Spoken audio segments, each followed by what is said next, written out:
everyone, welcome to my channel Study Aura. This is the sixth video lecture of life processes. In this, we are going to discuss about transportation or circulatory system. Both are same. उससे पहले हमने previous class में respiratory system के बारे में पढ़ा था. तो रेस्पिरेटरी सिस्टम्स में ये टॉपिक रह गया था. डिफरेंट एनिमल्स के हमको रेस्पिरेटरी सिस्टम के बारे में जानना था. सिर्फ हम नाम लिखेंगे क्योंकि हमको डिटेल में जानने की कोई ज़रूरत नहीं है. हमारे एग्ज़ाम पॉइंट ऑफ व्यू से इम्पॉर्टेंट नहीं है डिटेल. तो सबसे पहले फिशेस की बात करें. फिशेस बोलो या एक्वेटिक एनिमल्स बोलो. Aquatic animals are those which survives और लिव्स इन वाटर. ऐसे एनिमल्स जो पानी में रहते हैं उनके अंदर गिल्स होते हैं रेस्पिरेटरी सिस्टम के जैसे. रेस्पिरेटरी ऑर्गन उनके अंदर होता है गिल्स.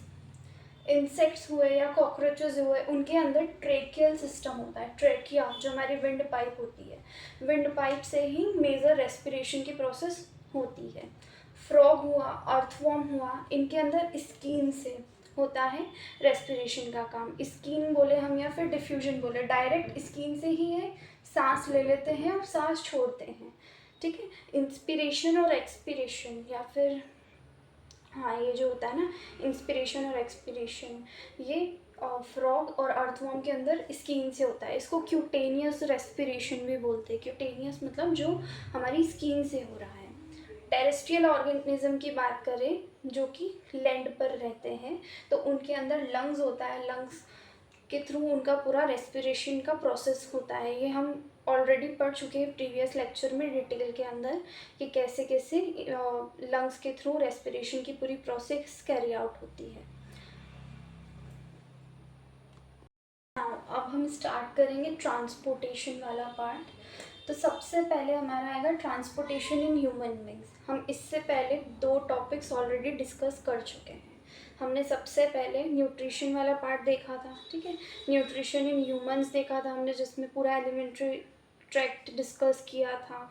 डाइजेस्टिव सिस्टम को डिटेल में पढ़ा था. फिर हमने हमने न्यूट्रिशन इन प्लांट्स भी देखा था.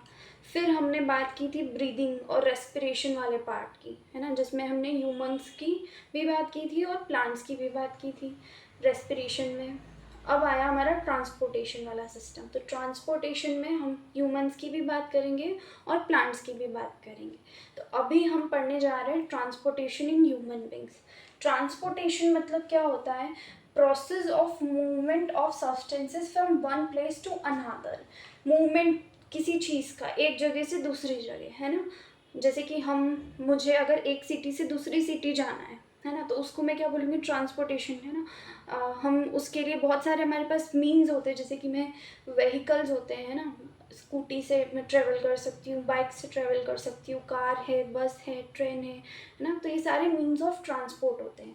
उसी तरीके से अगर अब ह्यूमंस की बात करें तो ये ह्यूमंस के अंदर ट्रांसपोर्टेशन का पूरा प्रोसेस जो है वो किसके थ्रू हो रहा है? उनके लिए व्हीकल्स कौन है? ह्यूमंस के लिए ब्लड होता है ना, जिसको हम क्या बोल देते हैं? सर्कुलेटरी सिस्टम बोल देते हैं. So in humans circulatory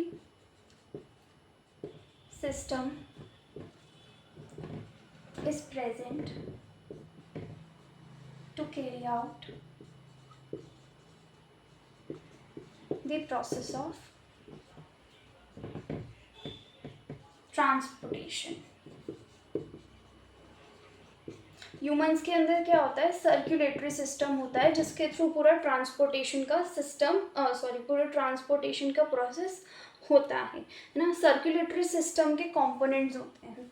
circulatory system के कंपोनेंट्स में आ जाता है हमारा ब्लड हो गया, ब्लड वेजल्स हो गया, लिम्फ हो गया. ये सारे क्या हमारे सर्कुलेटरी सिस्टम के पार्ट्स है, सर्कुलेटरी सिस्टम के कंपोनेंट्स हैं जिनके थ्रू हमारा बॉडी में मूवमेंट हो रहा है. किसी भी सब्सटेंस का ले लो, वाटर का ले लो, या फिर हमने ऑक्सीजन, और अभी प्रीवियस लेक्चर में ही हमने बात किया था कि हमारे ब्लड के थ्रू ही कार्बन डाइऑक्साइड और ऑक्सीजन का ट्रांसपोर्ट होता है ना.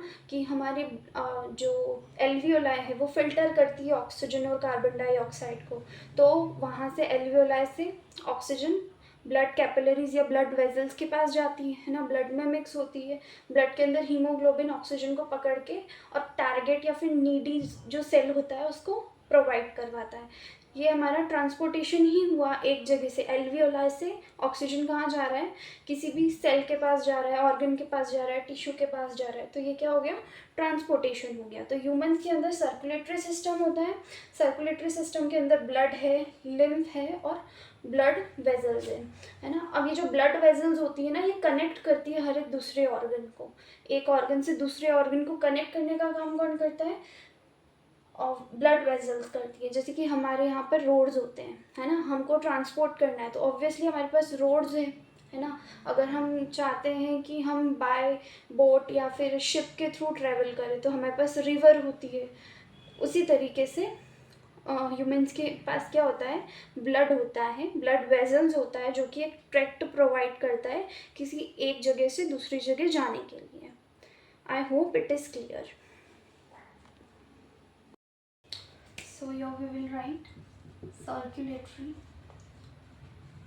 system consists of blood vascular system and lymphatic system। हमारे पास दो टाइप के सर्कुलेटरी सिस्टम हैं, एक तो ब्लड वेस्क्यूलर सिस्टम है और एक लिम्फेटिक सिस्टम है। ब्लड वेस्क्यूलर सिस्टम के अंदर क्या आता है, so blood vascular system comprises of blood vessels and heart। हमारा जो ब्लड वेस्कुलर सिस्टम होता है उसके अंदर तीन चीज़ें होती है, तो ब्लड होता है, ब्लड वेजल्स होता है और एक हार्ट होता है। हम इसके बारे में पूरा डिटेल में पढ़ेंगे। फिर लिम्फेटिक सिस्टम कंसिस्ट ऑफ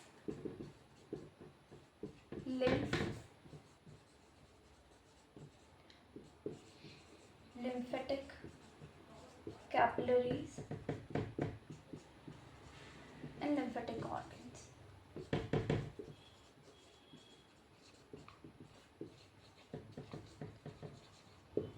ठीक है, तो हमारे सर्कुलेटरी सिस्टम के कितने पार्ट्स हैं, दो पार्ट्स से। एक हो गया ब्लड वेस्कुलर सिस्टम जिसके अंदर ब्लड है ना। अभी हम पूरा ब्लड को डिटेल में पढ़ेंगे कि ब्लड क्या होता है, क्या काम होता है ब्लड का, ये सारी चीज़ें पढ़ेंगे। फिर हम ब्लड वेजल्स पढ़ेंगे, ब्लड वेजल्स के टाइप्स के बारे में पढ़ेंगे, हार्ट के बारे में पढ़ेंगे, डबल सर्कुलेशन पढ़ेंगे। ठीक है, फिर लिम्फेटिक सिस्टम भी एक टाइप का सर्कुलेटरी सिस्टम है, वही काम होता है एक मॉलिक्यूल या सब्सटेंस को एक जगह से दूसरी जगह ट्रांसफ़र करवाने का काम होता है लिम्फेटिक सिस्टम का भी। अब लिम्फेटिक सिस्टम के पार्ट्स क्या होते हैं, लिम्फ हो गया, लिम्फेटिक कैपिलरीज होती है। कैपिलरीज मतलब जैसे कि ब्लड के पास वेजल्स है, उसी तरीके से लिम्फ के पास क्या होता है, कैपिलरीज होती है। हम लिम्फेटिक वेजल्स भी बोल सकते हैं उनको, कैपिलरीज भी बोल सकते हैं। बात एक ही है कि एक वो मीन्स ऑफ, जैसे हमारा रोड्स का काम करती है ना ब्लड वेसल, एक ऑर्गन से दूसरे ऑर्गन को कनेक्ट कर रही है, उसी तरीके से लिम्फेटिक कैपिलरीज भी एक ऑर्गन से दूसरे ऑर्गन को कनेक्ट करती है और लिम्फेटिक ऑर्गन्स होते हैं। अब हम सबसे पहले ब्लड की बात करेंगे। तो ब्लड की अगर बात करें, so it is a fluid connective tissue.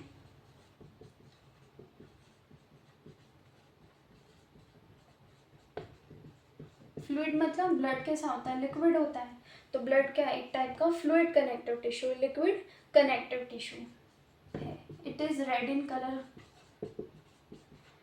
Blood का कलर रेड होता है, ये हम सब जानते हैं। और ये रेड कलर क्यों आता है, it is red in colour due to the presence of red coloured pigment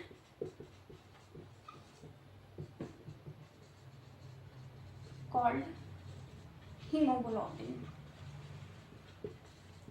blood के अंदर एक रेड कलर का पिगमेंट होता है जिसको हीमोग्लोबिन बोला जाता है। ये हम पढ़ चुके हैं। हीमोग्लोबिन क्या काम करता है, ऑक्सीजन को कैरी करने का काम करता है, ऑक्सीजन को कैरी करता है और उसका ट्रांसपोर्ट करवाता है। ठीक है, और ब्लड का काम करता है, ब्लड सब्सटेंसेस को एक जगह से दूसरी जगह मूव करवाने का काम करता है। So it supplies nutrients and other materials, है ना। ये क्या काम करता है, हमारा ब्लड क्या काम करता है, न्यूट्रिएंट्स को सप्लाई करता है, अदर मटेरियल्स को सप्लाई करता है, वेस्ट प्रोडक्ट्स का भी सप्लाई होता है। हमने पढ़ा था ऑक्सीजन भी वो किसके थ्रू करती है, ब्लड के थ्रू ही करती है, जो हमारा टारगेट ऑर्गन होता है, मतलब एक ऑर्गन है, ठीक है। सपोज एक डी नाम का ऑर्गन है जिसके पास वेस्ट मटेरियल है, ठीक है, उसके वेस्ट मटेरियल में कार्बन डाइऑक्साइड होगा, तो इस कार्बन डाइऑक्साइड को वो किसको देता है, ब्लड वेजल को देता है ना। ब्लड वेजल एल्वियोलाई के पास लेकर आता है और एल्वियोलाई से क्या हो जाता है, उसका एक्सपायरेशन हो जाता है ना। तो ये भी क्या है, ब्लड वेजल के अंदर क्या है, ब्लड है, तो ब्लड किसको कैरी कर रहा है, कार्बन डाइऑक्साइड को भी कैरी कर रहा है, मतलब ब्लड के थ्रू कार्बन डाइऑक्साइड यानी वेस्ट प्रोडक्ट्स का भी ट्रांसपोर्टेशन होता है। वेस्ट प्रोडक्ट्स को हमारी बॉडी से बाहर निकलना होगा। अब सपोज एक ऑर्गन है, ठीक है, जिससे कि हमारा एक्सक्रीटरी सिस्टम बहुत दूर है, तो उस ऑर्गन से एक्सक्रीटरी सिस्टम तक वो वेस्ट प्रोडक्ट को ट्रैवल करवाने का काम या फिर उसको ले जाने का, उसको ट्रांसपोर्ट करवाने का काम कौन करवाएगा, ब्लड करवाएगा, है ना। अब ये जो ब्लड होता है इसके भी दो कंपोनेंट्स होते हैं। So blood has two components. Components मतलब ब्लड किससे मिलके बना होता है, दो चीज़ों से मिलके बना होता है। एक है हमारा प्लाज्मा, ठीक है, और इसको ए करके लिख लेंगे प्लाज्मा, और एक और हमारे पास होते हैं ब्लड सेल्स या फिर कॉर्पस सेल्स बोलो, ठीक है। तो ब्लड के दो कंपोनेंट्स हैं, प्लाज्मा एंड ब्लड सेल। अब हम बात करेंगे प्लाज्मा की। सो प्लाज्मा की बात करें तो प्लाज्मा ब्लड के अंदर 55% होता है, ठीक है। ब्लड का 55% कॉम्पोनेंट कौन सा होता है, प्लाज्मा होता है। It is straw coloured fluid. इसका कलर कैसा होता है, स्ट्रॉ कलर्ड फ्लूइड होता है, लिक्विड ही है, ठीक है। अब ये जो प्लाज्मा होता है ये बहुत सारे सब्सटेंस इसके अंदर डिजॉल्व होते हैं, ठीक है, मतलब ये बहुत सारे अलग अलग सब्सटेंसेस से मिलके बनता है। प्लाज्मा के अंदर भी बहुत सारी अलग अलग तरीके की चीज़ें होती हैं, जैसे कि प्लाज्मा के अंदर वाटर होता है, अराउंड 90%, 90 to 94% जो है प्लाज्मा के अंदर वाटर होता है। बाकी प्रोटीन्स होते हैं, ठीक है, प्रोटीन्स होते हैं, आयंस होते हैं, और भी बहुत सारी चीज़ें होती है प्लाज्मा के अंदर। नाइट्रोजनस कंपाउंड्स होते हैं, नाइट्रोजनस कंपाउंड होते हैं, सॉल्ट होता है, एक्सेट्रा, ठीक है। तो प्लाज्मा के अंदर वाटर होता है 90 to 94%, बाकी जो 6% है वो क्या होता है, proteins, ions, nitrogenous compound, salt, ये सारी चीज़ों से मिलके ही प्लाज्मा बनता है। Blood cells are suspended in plasma. जो ब्लड सेल्स हम नेक्स्ट टॉपिक में पढ़ेंगे वो किस में होते हैं, प्लाज्मा के अंदर ही सस्पेंडेड, मतलब डूबे हुए रहते हैं। Blood cells are suspended in plasma. अब ये प्लाज्मा का क्या काम क्या होता है, इसके थ्रू ट्रांसपोर्टेशन होता है फूड का, कार्बन डाइऑक्साइड का और नाइट्रोजनस वेस्ट का। So it helps in transportation of food, waste products and nutrients, ठीक है। तो काम क्या होता है प्लाज्मा का, वो ट्रांसपोर्टेशन करवाता है फूड सब्सटेंसेस का, वेस्ट प्रोडक्ट्स का और न्यूट्रिएंट्स, ठीक है। ये न्यूट्रिएंट्स लिखा हुआ मुझे खुद को समझ नहीं आ रहा। तो प्लाज्मा के अंदर किसका ट्रांसपोर्टेशन होता है, फूड, वेस्ट प्रोडक्ट और न्यूट्रिएंट्स का ट्रांसपोर्टेशन होता है। प्लाज्मा कितना होता है ब्लड के अंदर, तो प्लाज्मा की क्वांटिटी अराउंड 55% होती है। स्ट्रॉ कलर्ड होता है। सबसे ज़्यादा प्लाज्मा के अंदर किसका अमाउंट होता है, वाटर का। उसके बाद आयंस होते हैं, प्रोटीन होते हैं, आयन होते हैं, नाइट्रोजनस कंपाउंड है, सॉल्ट है, ये सारी चीज़ें भी प्लाज्मा के अंदर होती हैं। अब देखो, मैंने बताया था कि ब्लड के 2 कंपोनेंट होते हैं। ब्लड के 2 कंपोनेंट कौन कौन से? प्लाज्मा और सेल्स होते हैं, ब्लड सेल्स होते हैं, है ना। तो हम प्लाज्मा की बात कर चुके हैं, पूरे स्लाइड पे हमने प्लाज्मा की बात की है। अब देखो, मैंने यहाँ पे क्या लिखा है? Blood cells are suspended in plasma, मतलब ये ब्लड सेल्स भी कहाँ पर होते हैं? प्लाज्मा के अंदर ही होते हैं। प्लाज्मा जो फ्लूइड होता है ना, उसकी हमने प्लाज्मा की बात कर ली है। अब हम बात करेंगे ब्लड सेल्स की।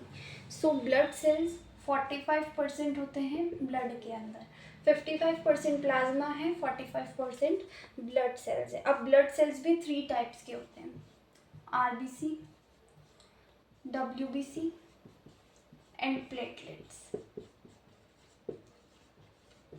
ठीक है, आरबीसी मतलब रेड ब्लड सेल।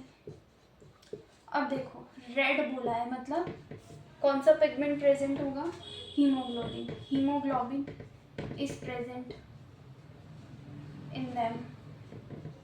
हीमोग्लोबिन की वजह से ही इन सेल्स का नाम क्या पड़ गया? रेड ब्लड सेल हो गया। ठीक है, इनका कलर कैसा हो गया? रेड हो गया, because of the presence of haemoglobin. ठीक है, अब बात करेंगे डब्ल्यूबीसी की। सो डब्ल्यूबीसीज are the white blood sales.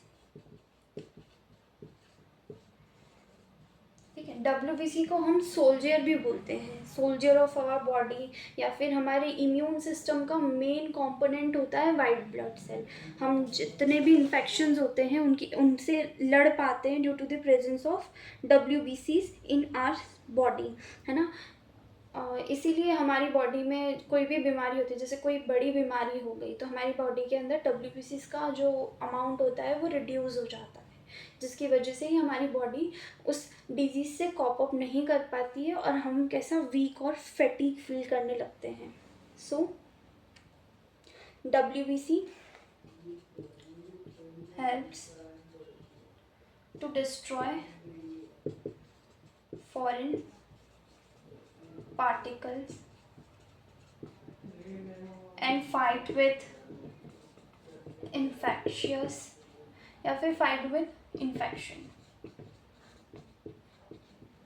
They are part of our immune system, part of our immune system. ठीक है, WBC क्या होते हैं? फॉरेन पार्टिकल, या जिसको भी हम बोलते हैं ना फॉरेन पार्टिकल, मतलब कोई एंटीजन है जो हमारी बॉडी पे काउंटर कर रहा है, जो हमारी बॉडी के जो सिस्टम है, हमारी बॉडी का जो इम्यून सिस्टम है उसको इंटरप्ट कर रहा है। तो उस फॉरेन पार्टिकल को मारने का काम कौन करता है? WBC करता है। और उसको इन्फेक्शन से बचाने का काम कौन करता है? WBC करता है। हमारे इम्यून सिस्टम का बहुत मेजर रोल प्ले करता है WBC, बहुत बड़ा पार्ट है WBC का हमारे इम्यून सिस्टम को मेंटेन करने में। यहाँ पे RBC वाले में हम लिखेंगे कि helps in transportation of oxygen, helps in transport of oxygen, transport of O2 oxygen, है ना। क्योंकि हमको पता है कि RBC के अंदर हीमोग्लोबिन है, हीमोग्लोबिन ऑक्सीजन को कैरी करके उसको ट्रांसपोर्ट करने का काम करता है। तो हमें RBC में क्या लिख देंगे कि helps in transport of oxygen. अब हम प्लेटलेट्स की बात करेंगे, तो प्लेटलेट्स का काम ब्लड क्लॉटिंग के अंदर होता है। सबसे पहले तो प्लेटलेट्स आर कलरलेस, इनका कोई कलर नहीं होता, they are colourless, helps in blood clotting.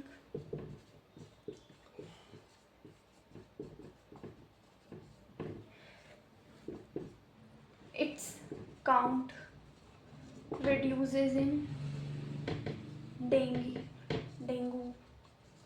ठीक है, अब हम बात करते हैं कलर कैसा है। कलर ही नहीं है, प्लेटलेट्स का कोई कलर नहीं है। RBC red in colour, WBC white in colour and platelets are colourless. Platelets blood clotting में काम करते हैं। हमको जो चोट लगती है, हमको इंजरी होती है, तो हमारा खून का थक्का जमता है ना, हमको कुछ टाइम बाद, जैसे लगी तो 1-2 दिन 4 दिन बाद, बड़ी चोट है तो ज़्यादा टाइम लगेगा, कम लगी है तो जल्दी वो हील हो जाती है, तो उसके ऊपर एक खरोच सी बन जाती है, एक मतलब बहुत सारे ऐसे ब्राउन कलर का कुछ हो जाता है हमको, जहाँ भी लगती है उसके ऊपर खरोच आ जाती है ना। वो खरोच बनाने का काम कौन करता है? प्लेटलेट्स करता है। उस खरोच को ही ब्लड क्लोटिंग बोलते हैं, मतलब उस खून को रोकने के लिए ही वो बनती है, ताकि हमारा जो ब्लड है वो ज़्यादा वेस्ट ना हो या ज़्यादा बाहर ना आए, ब्लड की कमी ना हो हमको। ठीक है, अब इसका जो काउंट है प्लेटलेट्स का, ये डेंगू में बहुत ज़्यादा कम हो जाता है। इसकी वजह से डेंगू होता है और हमको बहुत सारी सीवियर प्रॉब्लम्स भी होती है व्हेन डेंगू इज़ इनकाउंटर्ड। ठीक है, तो अब ये हम पढ़ चुके हैं, types of blood cells discuss कर चुके हैं। आरबीसी, डब्ल्यूबीसी और प्लेटलेट्स होते हैं। ब्लड सेल्स 45% होते हैं। ठीक है, आरबीसी रेड इन कलर होता है, हीमोग्लोबिन की वजह से रेड कलर होता है और ट्रांसपोर्ट ऑफ ऑक्सीजन में हेल्प करता है। डब्ल्यूबीसी वाइट कलर्ड होते हैं, ये फॉरेन पार्टिकल्स को डिस्ट्रॉय करने का काम करते हैं, इम्यून सिस्टम में मेजर रोल प्ले करते हैं। इसको सोल्जर ऑफ दी बॉडी भी बोलते हैं। डब्ल्यूबीसीज are the soldiers of our body या soldiers of our immune system. Platelets की बात करें तो प्लेटलेट्स कलरलेस होते हैं, ब्लड क्लोटिंग में काम करते हैं ना। जो हमारा ब्लड होता है, जब हमको लग जाती है तो ब्लड फ्लो होता है, उस ब्लड को रोकने के लिए ही प्लेटलेट्स काम करता है। उस ब्लड के ऊपर उस चोट के ऊपर क्लॉट बनाने का काम कौन करता है? प्लेटलेट्स करता है। फिर प्लेटलेट्स का काउंट डेंगू नाम की डिजीज़ में कम हो जाता है। ये हमारी बात हो गई ब्लड सेल्स की। अब हम फंक्शंस ऑफ ब्लड को पढ़ेंगे। देखो, अभी हमने क्या देखा कि ब्लड के दो कंपोनेंट्स होते हैं, प्लाज्मा और ब्लड सेल्स, है ना। प्लाज्मा 55% होता है ब्लड में और ब्लड सेल्स 45% होते हैं। ठीक है, प्लाज्मा जो है फ्लूइड होता है, इसके अंदर वाटर है, प्रोटीन्स है, आयंस है, सॉल्ट है, नाइट्रोजनस कंपाउंड्स होते हैं। ये सारे प्लाज्मा के कंपोनेंट्स हैं। हमने ब्लड सेल्स में देखा था, ब्लड सेल्स 3 टाइप के होते हैं, आरबीसी, डब्ल्यूबीसी एंड प्लेटलेट्स। ठीक है, तो ये एक फ्लो चार्ट हो गया जिसमें हमने ब्लड के कंपोनेंट्स को डिस्कस कर लिया। ठीक है, ब्लड के दो कंपोनेंट है, प्लाज्मा और ब्लड सेल्स। अब हम बात करेंगे फंक्शंस ऑफ ब्लड की। फंक्शंस ऑफ ब्लड की बात करें तो it helps in transportation of nutrients. Nutrients का ट्रांसपोर्टेशन ब्लड के थ्रू होता है ना। हमारी बॉडी में जितने भी न्यूट्रिएंट्स हैं वो ट्रांसपोर्ट किसके थ्रू होते हैं? ब्लड के थ्रू। मतलब जितने भी चीज़ें हमारी बॉडी के अंदर जिसको भी ट्रांसपोर्ट होने का काम है, तो ट्रांसपोर्टेशन का मेजर काम कौन करता है? ब्लड करता है। ब्लड के थ्रू गैसेस का ट्रांसपोर्ट होता है, so it helps in transport of gases like carbon dioxide and oxygen, है ना। हमारी बॉडी में कार्बन डाइऑक्साइड, ऑक्सीजन, इन और भी बहुत सारी गैसेस होती हैं, तो उनका ट्रांसपोर्टेशन भी कौन करता है? ब्लड करता है। It helps in transportation of waste products. Waste products का ट्रांसपोर्टेशन कौन करवाता है? ब्लड करवाता है। जैसे कि यूरिया है, uric acid, ammonia, carbon dioxide भी एक टाइप का वेस्ट प्रोडक्ट है। तो इन सब का ट्रांसपोर्टेशन भी किसके थ्रू होता है?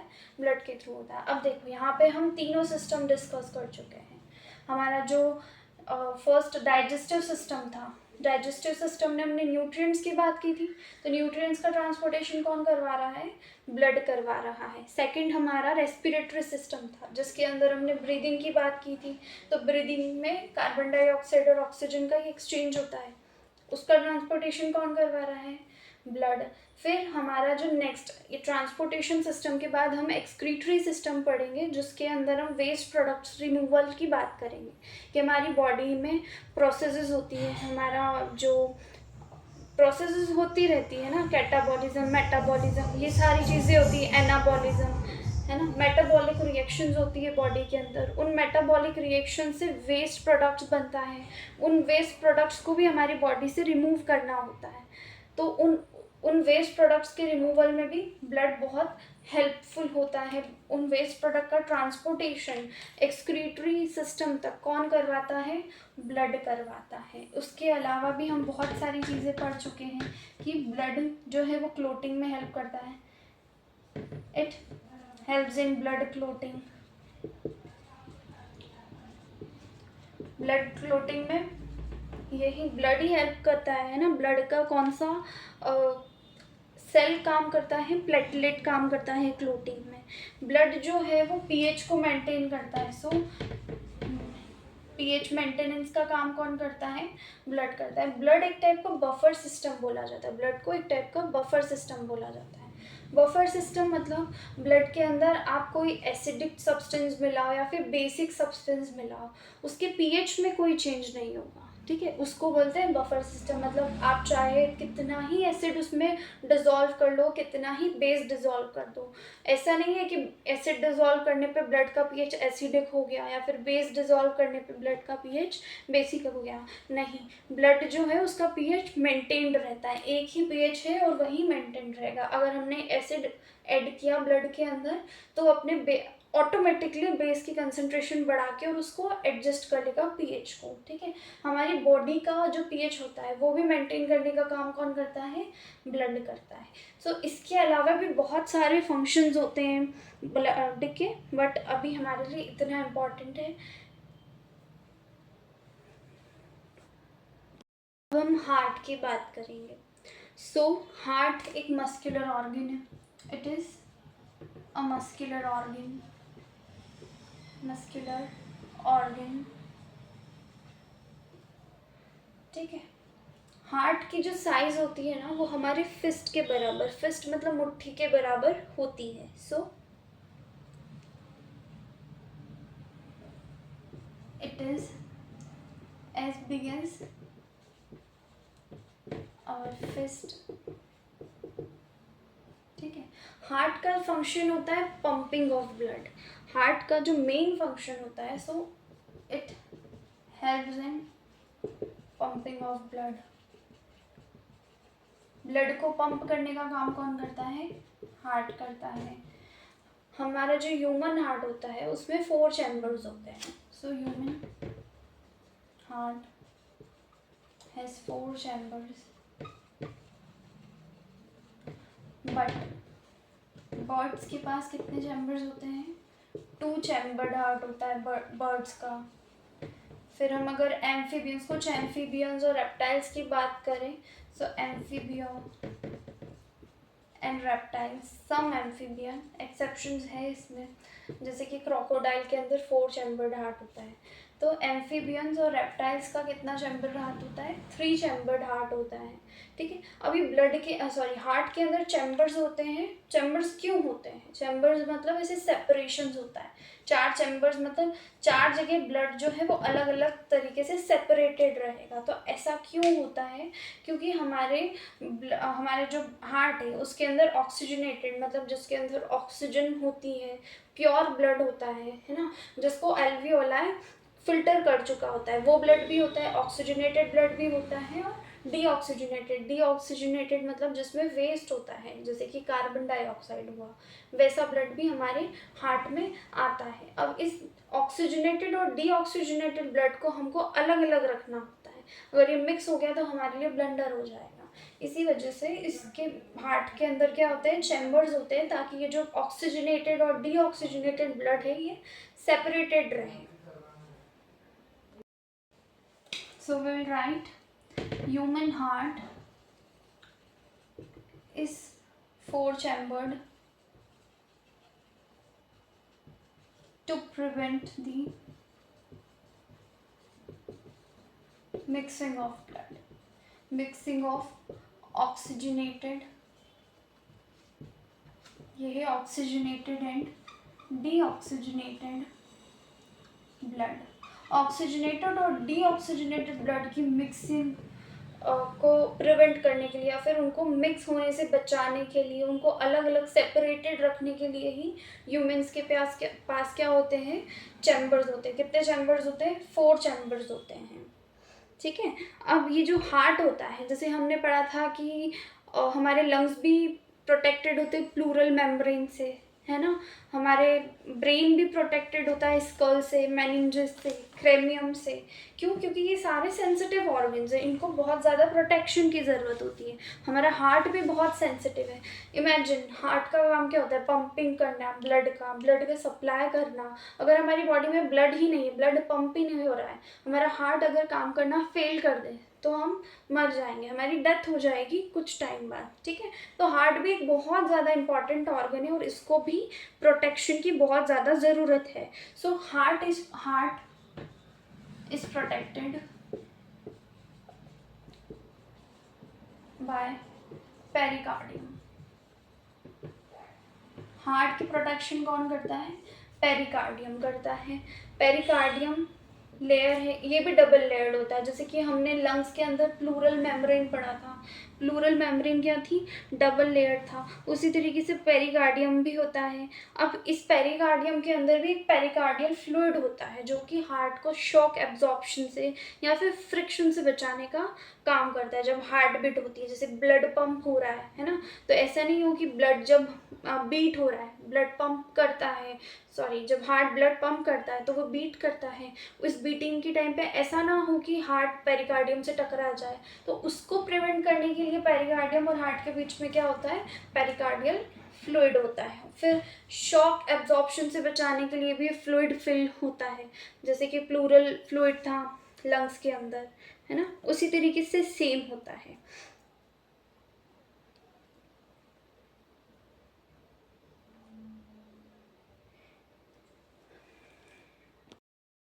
अगर हम बात करें कि सर्कुलेशन का जो पूरा सिस्टम है इसको मेंटेन करने का, रेगुलेट करने का काम कौन करता है? तो हार्ट ही काम करता है। हार्ट का जो पंपिंग एक्शन होता है उससे ही पूरा बॉडी का सर्कुलेटरी सिस्टम मेंटेन्ड होता है। So the pumping action of heart maintains the circulatory system.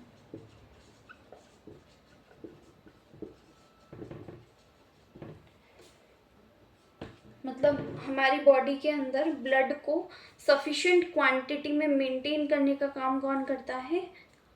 Heart करता है। अब अगर हम बात करें चैम्बर्स की, तो 4 चैम्बर्स कौन कौन से होते हैं? तो एट्रिया होते हैं और वेंट्रिकल्स होते हैं। एट्रिया मतलब अपर चैम्बर्स, ठीक है। सो एट्रिया एंड वेंट्रिकल्स। अब एट्रिया भी 2 होते हैं, जैसे कि हमारा हार्ट है, हार्ट की 2 साइड होगी, जैसे कि सपोज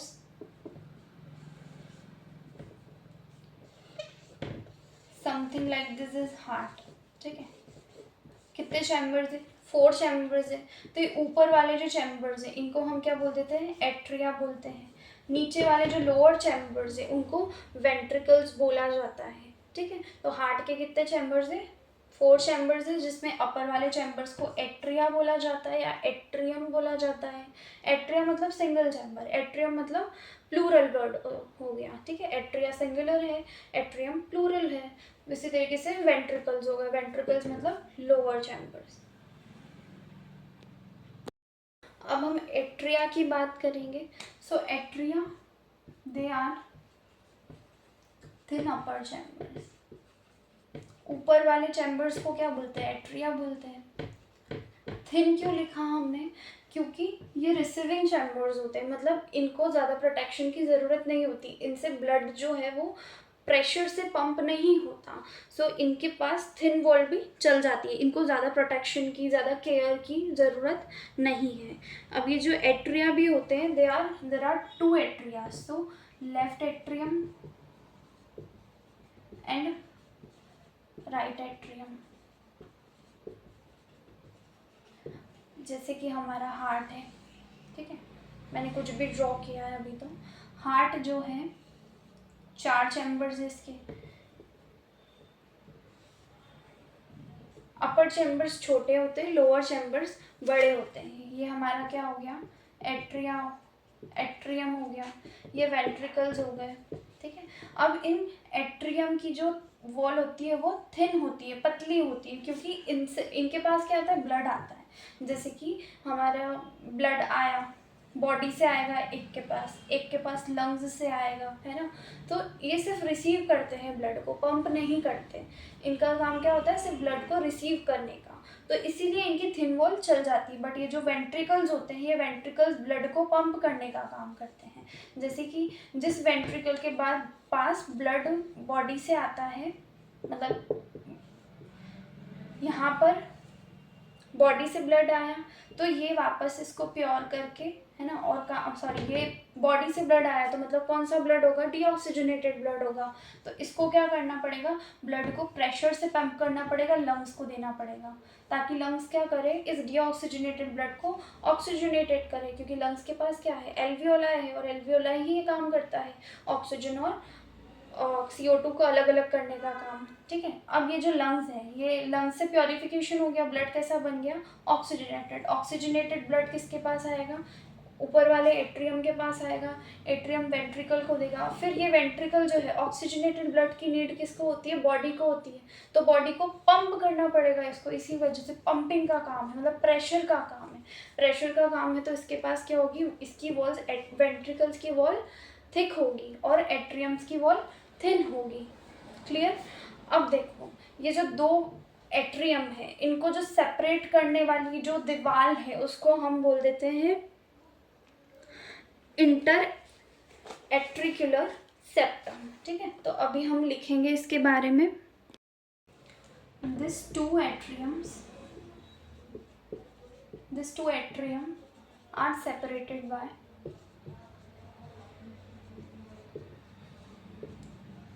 इंटर एट्रिक्युलर सेप्टम।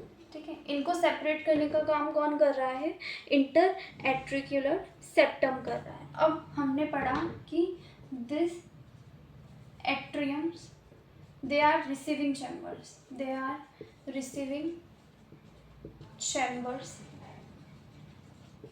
है ना।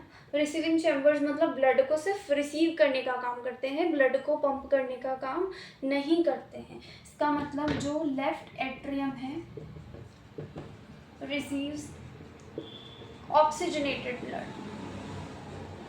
लेफ्ट एट्रियम जो होता है, उसके पास कैसा ब्लड आता है, ऑक्सीजनेटेड ब्लड। अब ऑक्सीजनेटेड ब्लड है, मतलब कहाँ से आ रहा है, लंग्स से आ रहा है, क्योंकि लंग्स के अंदर ही ऑक्सीजनेशन, डीऑक्सीजनेशन का काम होता है। एल्वियोलाई ही ये काम करता है ऑक्सीजन और कार्बन डाइऑक्साइड को अलग करने का।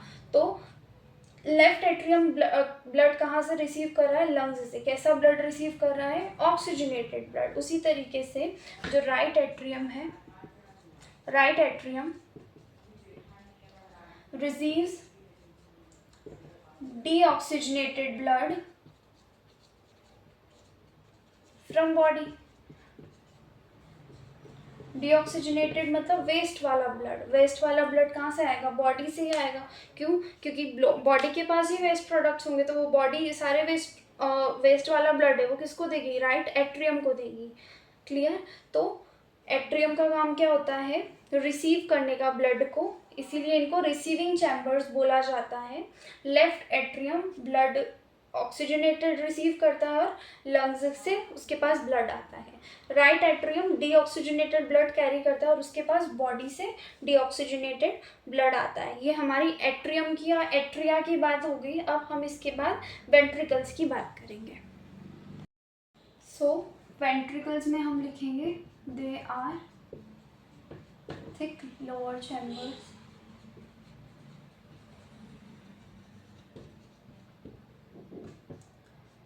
their function is to pump the blood। इनका फंक्शन होता है पंपिंग करने का। ठीक है, so they are called pumping chambers.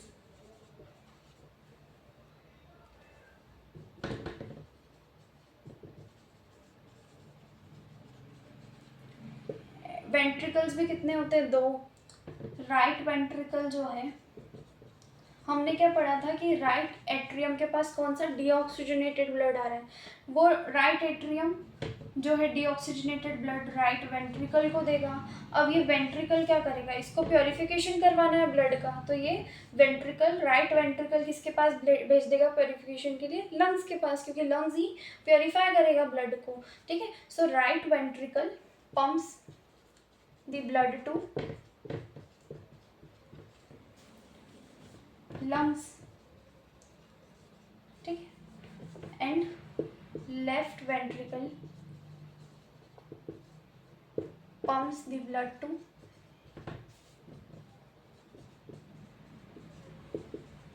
body cells बोले या टिश्यू बोले।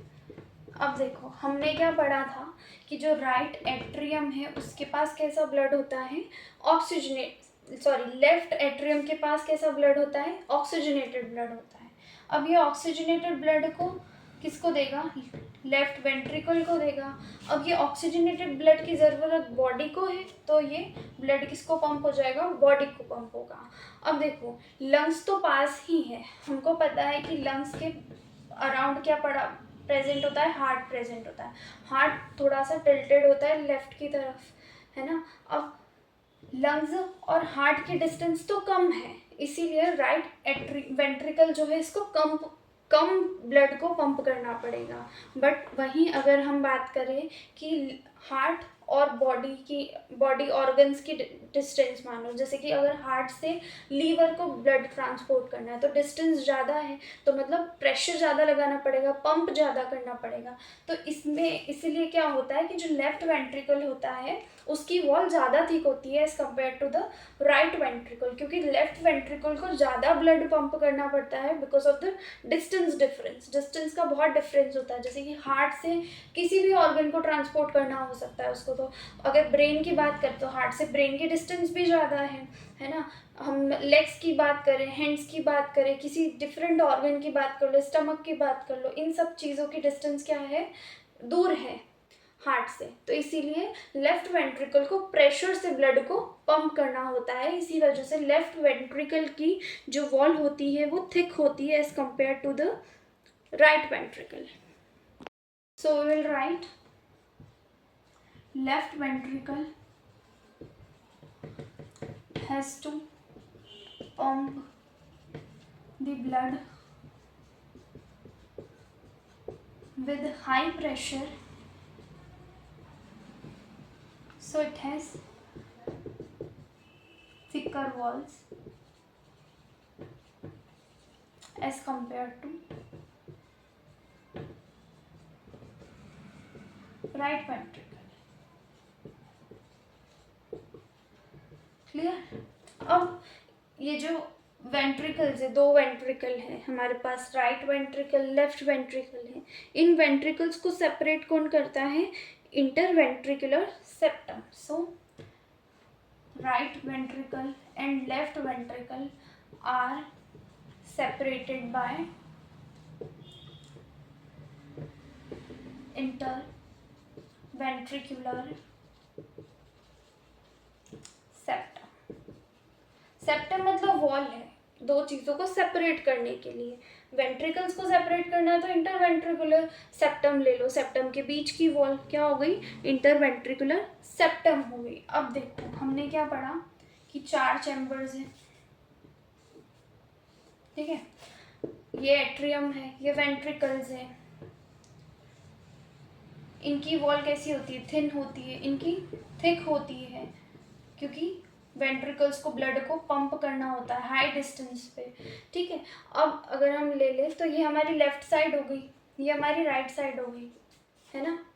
तो लेफ्ट साइड मतलब लेफ्ट वेंट्रिकल की वॉल क्या होगी, ज़्यादा थिक होगी as compare to right ventricle. हम ऑलरेडी डिस्कस कर चुके हैं ये चीज़। अब लेफ्ट साइड कैसा ब्लड आता है, ऑक्सीजनेटेड ब्लड आता है। राइट साइड कैसा ब्लड आता है, डीऑक्सीजनेटेड ब्लड आता है, ठीक है। अब लेफ्ट एट्रियम में ब्लड आया, उसने ब्लड किसको दिया, लेफ्ट वेंट्रिकल को। उसी तरीके से राइट एट्रियम में ब्लड आया, उसने ब्लड किसको दिया, राइट वेंट्रिकल को। अब ऐसा भी हो सकता है कि जब लेफ्ट मतलब एट्रियम जो है वेंट्रिकल को ब्लड दे रहा है तो ब्लड हो सकता है कि ब्लैक फ्लो हो जाए, बट ऐसा नहीं होता। ब्लड का बैक फ्लो नहीं होता हार्ट के चैम्बर्स के अंदर। वो किस वजह से? क्योंकि यहाँ पर वेल्स प्रेजेंट होते हैं। वेल्स मतलब फ्लैप्स प्रेजेंट होते हैं, मस्कुलर फ्लैप होते हैं जो कि ब्लड फ्लो को प्रिवेंट करते हैं। सपोज ब्लड जो है एट्रियम ने वेंट्रिकल को दे दिया, सपोज ब्लड एट्रियम ने वेंट्रिकल को दे दिया। अब यहाँ पर क्या हो जाता है कि जैसे ही ये पूरा एट्रियम वेंट्रिकल फिल हो जाएगा, यहाँ पे एक मस्कुलर फ्लैप होता है, फिर मस्कुलर ढक्कन बोल लो उसको, ठीक है, वो ढक्कन होता है जो कि ऐसे पैक हो जाता है। सपोज यहाँ पे ब्लड को अगर मूवमेंट करवाना है तो ये ढक्कन खुल गया। जब पूरा ब्लड फिल हो गया उसके बाद क्या होगा कि ये जो फ्लैप है ये वापस से क्लोज हो जाएगा। सो ब्लड फ्लो नहीं होगा इस वेल्व की वजह से। इसको हम क्या बोल देते हैं? हार्ट वेल्व बोल देते हैं। ये लेफ्ट साइड भी होते हैं और राइट साइड भी होते हैं। इनका फंक्शन क्या होता है? To prevent the back flow of blood. So valves are present between atria and ventricle.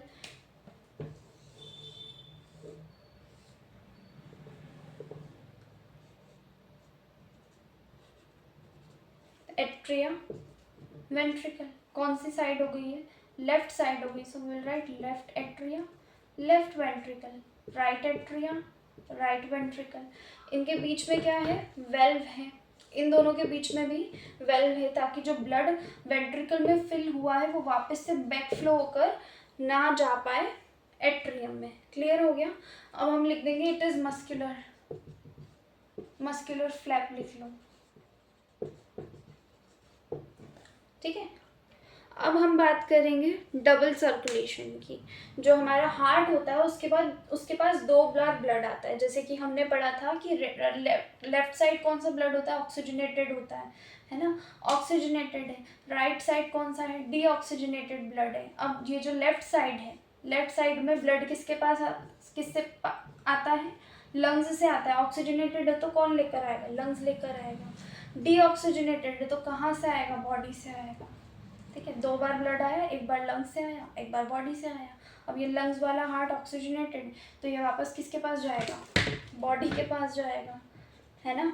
और ये राइट वाला जो ब्लड है वो डीऑक्सीजनेटेड है तो डीऑक्सीजनेटेड वापस किसके पास जाएगा? लंग्स के पास जाएगा। हो गया डबल सर्कुलेशन, दो बार सर्कुलेशन हो रहा है ना। अब देखो हमने क्या पढ़ा कि जब लंग्स से ब्लड आ रहा है तो वो बॉडी के पास जा रहा है ना, और बॉडी से ब्लड आ रहा है तो लंग्स के पास जा रहा है। उल्टा हो गया, राइट साइड लेफ्ट साइड क्या हो रहा है? लंग्स से आ रहा है, बॉडी के पास जा रहा है। राइट साइड क्या हो रहा है? बॉडी से आ रहा है और लंग्स के पास जा रहा है। तो हम इसको पूरा लिख लेते हैं और डिटेल में पढ़ते हैं। So let's study about double circulation in humans. Double circulation means कि हार्ट के पास दो बार ब्लड आ रहा है ना, एक बार लेफ्ट साइड, एक बार राइट साइड, सॉरी एक बार राइट साइड, एक बार लेफ्ट साइड। देखिए ये वाली राइट साइड है और इधर वाली लेफ्ट साइड है। हमारी बॉडी में ऐसा ही होता है। हमारी बॉडी में जिधर राइट है ना, उसके ऑपोजिटली इधर राइट बनाया हुआ है। क्यों? क्योंकि हम इसको टिल्ट करके देखेंगे, मतलब हम इसको मोड़ के देखेंगे तो ये हमारी साइड आ जाएगा। अगर मैं इस बोर्ड को मैं अपनी तरफ ले लूँ तो इसकी राइट और मेरी राइट मैच हो जाएगी, इसकी लेफ्ट और मेरी लेफ्ट मैच हो जाएगी। तमाशा।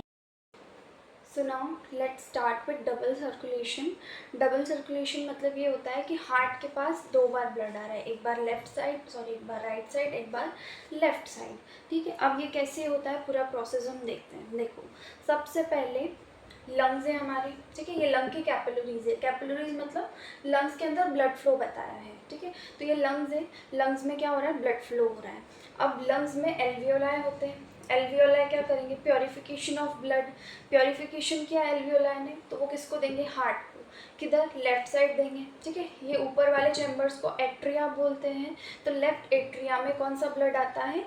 ऑक्सीजनेटेड ब्लड आता है। ये लेफ्ट एट्रिया से ब्लड किधर जाएगा? लेफ्ट वेंट्रिकल में जाएगा, ठीक है। यहाँ पर क्या होता है? वेल्व्स होते हैं to prevent the back flow of blood. हमने ये पढ़ चुके हैं प्रीवियस क्लास में, ठीक है। अब लेफ्ट एट्रिया के पास ब्लड आया ऑक्सीजनेटेड, उसने लेफ्ट एट्रियम को दिया। अब एट्रियम का काम क्या होता है? एक्चुअल पंपिंग करने का। जो हमने ये भी पढ़ा था कि एट्रिया जो होते हैं वो रिसीव करते हैं, है ना, ब्लड को रिसीव करते हैं, सिर्फ ब्लड को लेते हैं। और वेंट्रिकल्स क्या करते हैं, वेंट्रिकल्स ब्लड को पंप करने का काम करते हैं। तो वेंट्रिकल जो है, लेफ्ट वेंट्रिकल, वो ब्लड को पंप करेगा और किसको देगा, ऑक्सीजनेटेड ब्लड है। तो ऑक्सीजनेटेड ब्लड की डिमांड किसको है, बॉडी को। तो ये ब्लड बॉडी के पास जाएगा थ्रू आर्टरी। अब हम ब्लड वेजल्स टॉपिक पढ़ेंगे डबल सर्कुलेशन के बाद, जिसमें हम आर्टरीज, वेन्स एंड कैपिलरीज के बारे में डिस्कस करेंगे। ठीक है, तो लेफ्ट एट्रिया, लेफ्ट वेंट्रिकल से ब्लड बॉडी के पास गया, बॉडी ने यूज़ किया, फिर बॉडी वेस्ट जनरेट करेगी, उस वेस्ट में कार्बन डाइऑक्साइड होगी। ठीक है, कार्बन डाइऑक्साइड है मतलब कैसा हो गया, डीऑक्सीजनेटेड ब्लड हो गया। डीऑक्सीजनेटेड ब्लड वेन के थ्रू होते हुए ट्रेवल करेगा और जाएगा राइट एट्रियम में। ठीक है, राइट एट्रियम से राइट वेंट्रिकल में जाएगा। अब वेंट्रिकल पंप करेगा किसको, ये डीऑक्सीजनेटेड ब्लड देगा लंग को, क्योंकि लंग के पास एल्वियोलाई है, जो क्या कर देगा, इसका ऑक्सीजनेशन कर देगा, प्योरिफिकेशन कर देगा। हो गया डबल सर्कुलेशन क्लियर। देखो डबल सर्कुलेशन में एक बार लेफ्ट साइड आ रहा है, एक बार राइट साइड आ रहा है ब्लड, हो गया दो बार सर्कुलेशन हो गया हार्ट में ब्लड का। सो आई होप ये क्लियर हुआ होगा। ठीक है, अब हम इसको अच्छे से लिख लेते हैं, हमने समझ लिया ये कैसे हो रहा है। देखो वापस देखते हैं, लंग की कैपिलरीज है, लंग में ऑक्सीजनेटेड ब्लड है, लंग ने लेफ्ट वेंट्रिकल एट्रियम को दिया, लेफ्ट एट्रियम ने लेफ्ट वेंट्रिकल को दिया, लेफ्ट वेंट्रिकल ब्लड को पंप करेगा, आर्टरी के थ्रू बॉडी तक सप्लाई करेगा। जिस भी टिश्यू को, जिस भी सेल को, जिस भी ऑर्गन को ब्लड की नीड है उस तक पहुंचाने का काम करेगा लेफ्ट वेंट्रिकल। बॉडी पूरे ब्लड को यूज़ कर लेगी, फिर यूज़ करने के बाद जो भी वेस्ट प्रोडक्ट होगा वो ब्लड में ही रिलीज होगा। वेस्ट प्रोडक्ट मेजर क्या होगा, carbon dioxide. Carbon dioxide when के थ्रू, मतलब डीऑक्सीजनेटेड ब्लड, वेन नाम की एक ब्लड वेजल होती है जिसके थ्रू ट्रेवल करके किधर जाएगी, राइट एट्रियम में। राइट एट्रियम राइट वेंट्रिकल को ब्लड देगा, राइट वेंट्रिकल किसको देगा, लंग को। लंग क्या करेगा, इस डीऑक्सीजनेटेड ब्लड का प्योरिफिकेशन थ्रू एल्वियोलाई। अब देखो ये जो लंग के पास ब्लड जा रहा है, यहाँ पे हमने लिखा पल्मोनरी आर्टरी और यहाँ पे हमने लिखा पल्मोनरी वेन। देखो अभी इधर जो हम पढ़ रहे थे ना आर्टरीज और वेन्स की बात, तो जो नॉर्मल आर्टरी जहाँ भी लिखा हुआ है, आर्टरी मतलब ये समझो कि वो ऑक्सीजनेटेड ब्लड कैरी करती है। एक्सेप्शन इसका है पल्मोनरी आर्टरी। पल्मोनरी आर्टरी यहाँ पर डीऑक्सीजनेटेड ब्लड कैरी कर रही है ना।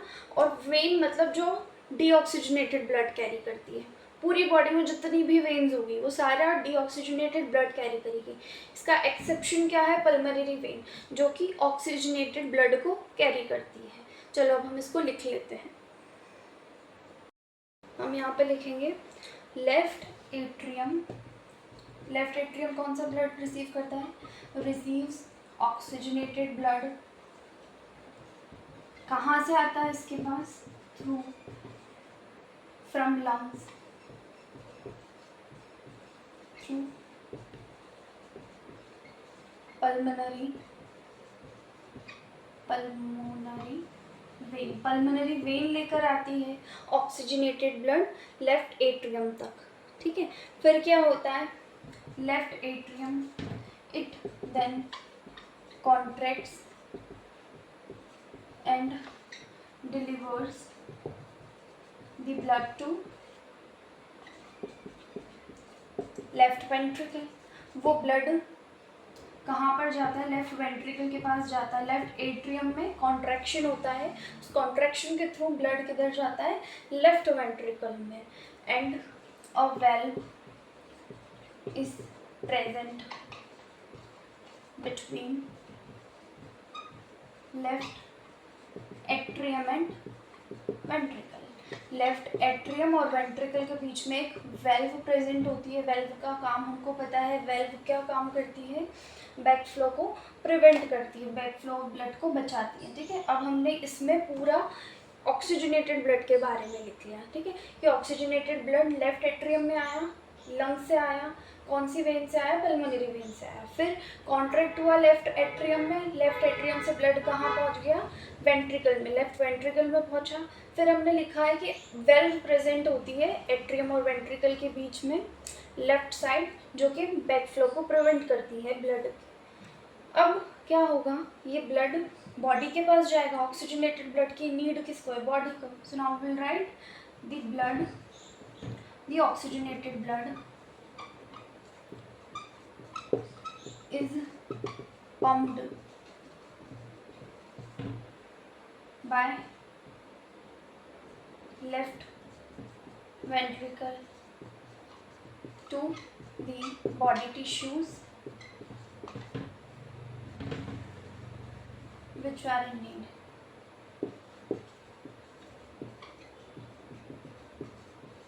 ठीक है, वो ब्लड कहाँ जाएगा, बॉडी टिश्यूज के पास जाएगा. ब्लड का कॉन्ट्रैक्शन होगा, मतलब लेफ्ट एट्रियम का वेंट्रिकल का कॉन्ट्रैक्शन होगा. वेंट्रिकल के कॉन्ट्रैक्शन के थ्रू ब्लड किसके पास जाएगा, बॉडी टिश्यूज के पास, जिसको भी उस ब्लड की नीड है. अब देखो यहाँ पर मैंने डायग्राम जो बनाया था प्रीवियस स्लाइड में, उसमें मैंने बताया कि जो हार्ट होता है, हार्ट का जो लेफ्ट वेंट्रिकल होता है, यहाँ पे एट्रियम होता है. यहाँ पे मैंने एक आर्टरी बताई थी, जो कि आर्टरी बॉडी के टिश्यूज तक ब्लड को डिलीवर कर रही है. उस आर्टरी का नाम होता है aorta. So we will write aorta, spelling aorta, delivers oxygenated blood to the body tissues. ठीक है, तो हम उस आर्टरी का नाम भी लिख लिया हमने कि कौन सी आर्टरी होती है जिसके थ्रू ब्लड डिलीवर होता है, ऑक्सीजनेटेड ब्लड डिलीवर होता है बॉडी को, वो होती है एओर्टा. ठीक है, अब हमारी ये पूरी बात कंप्लीट हो गई about the oxygenated blood. Oxygenated blood के बारे में हमने एक एक छोटी डिटेल लिख लिया पूरी, कि कैसे उसका ट्रांसफ़र होता है, वो कहाँ से आता है, कैसे पंपिंग होती है, everything. Now we will write about deoxygenated blood. देखो हमने क्या पढ़ा अभी तक कि बॉडी टिश्यू को ब्लड मिल गया. अब डीऑक्सीजनेटेड ब्लड का कॉन्सेप्ट जो है वो बॉडी टिश्यू से ही स्टार्ट होता है, क्योंकि बॉडी टिश्यू ही वेस्ट जनरेट करता है. ठीक है, जिसके अंदर कार्बन डाइऑक्साइड होता है, तो हम उस ब्लड को क्या बोलते हैं, डीऑक्सीजनेटेड ब्लड. ठीक है,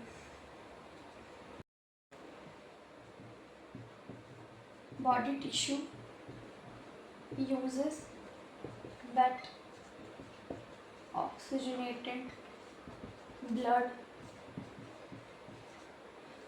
completely some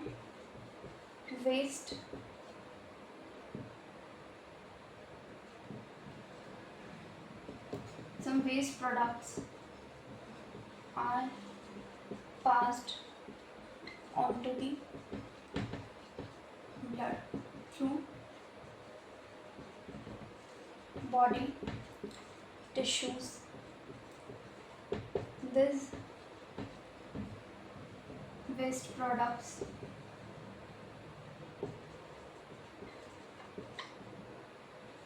mixes with blood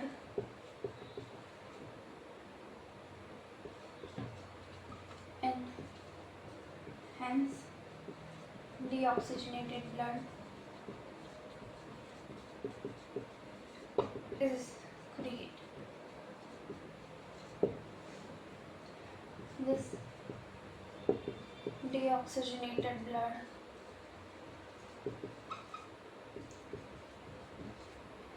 is brought back to the right atrium through vena cava.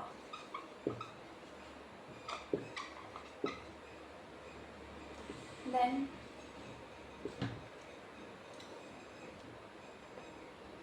right atrium contracts and blood is delivered to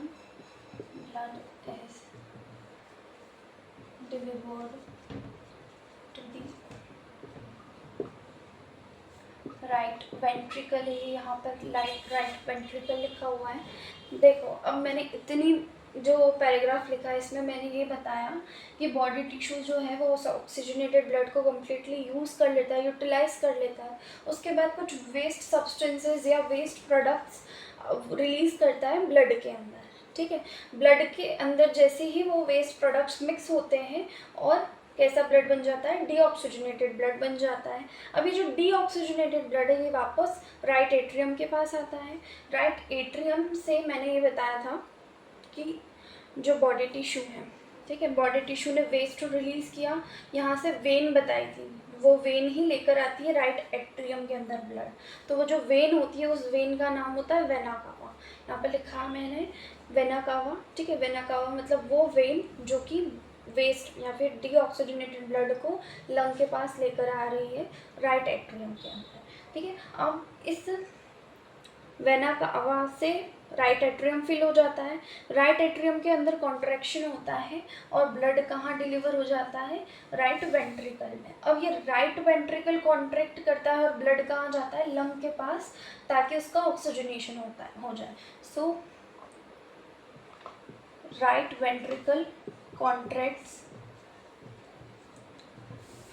and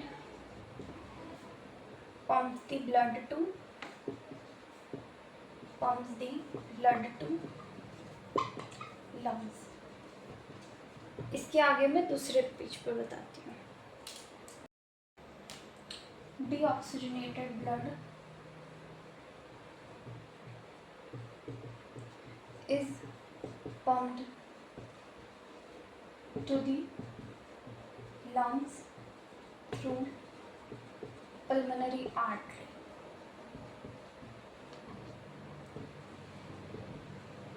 for its purification, ठीक है।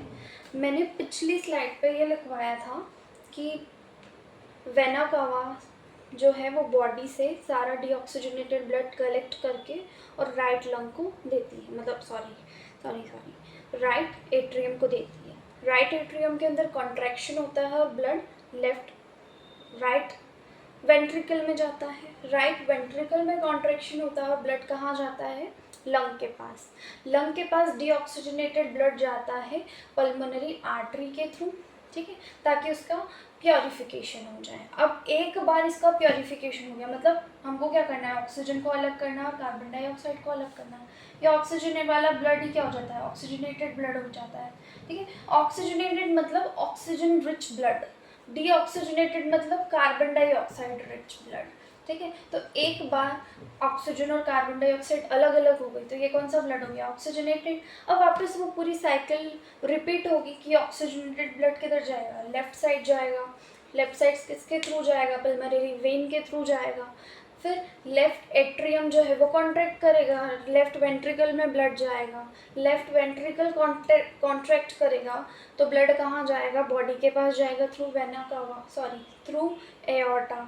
फिर बॉडी टिश्यू यूज़ करेंगे, waste release करेंगे, deoxygenated blood generate होगा। Deoxygenated blood vena cava के through right side आएगा, right atrium में आएगा, फिर राइट वेंट्रिकल में जाएगा, राइट वेंट्रिकल से वापस लंग के पास जाएगा थ्रू पल्मोनरी आर्टरी।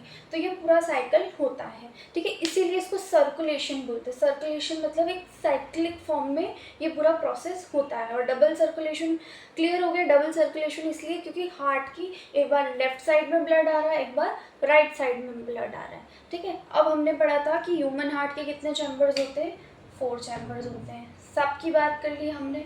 तो यहाँ तक हमारा जो है डबल सर्कुलेशन का पूरा प्रोसेस कंप्लीट हो गया है। अब हम ब्लड वेजल्स की बात करेंगे। तो ब्लड वेजल्स 3 टाइप की होती है। सबसे पहले हम आर्टरी की बात करते हैं। सो दे आर थिक वॉल्ड। इनकी वॉल्स कैसी होती है, थिक होती है। मस्क्यूलर एंड इलास्टिक, ठीक है। अब हमने पढ़ा था कि इनके अंदर कौन सा ब्लड, इसके अंदर से कौन से ब्लड का ट्रांसफ़र होगा, ऑक्सीजनेटेड ब्लड का। ये मैंने बताया था डबल सर्कुलेशन के अंदर। So here we will write they carry oxygenated blood, but exception भी बताया था, but exception is pulmonary artery which carries deoxygenated blood. ठीक है, अब देखो एक और चीज होती है आर्टरी के बारे में, दे ऑलवेज कैरी है ये ब्लड अवे फ्रॉम हार्ट।